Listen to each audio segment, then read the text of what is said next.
Hello, and thank you for joining us for a training and advisor go over our retirement spending insight. Today, we are going to be reviewing how much more a client may be able to spend in retirement.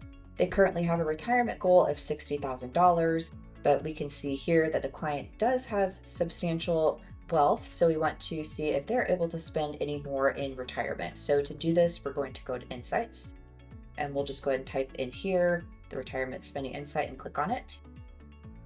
For this example, I am going to use Mark's retirement age of 65, but if you want to change that, you can change that as well if you want to use the other party in the plan. So we're going to go ahead and get started. And now what we'll see is they actually have a spending capacity of almost $149,000. So compared to what they were currently wanting to spend of $60,000, they could use this instead. So we can compare the plan.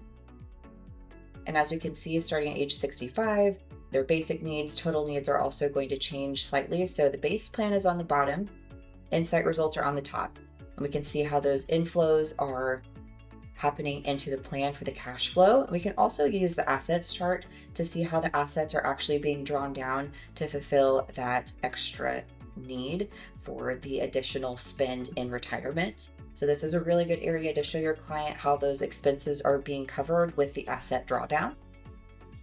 And the retirement spending insight is best guide for understanding the most that a client could spend in their plan with sustaining retirement spending. It gives you a really helpful starting point, but it still should be reviewed with the client's full plan expenses and goals. You can also create this into a what-if plan.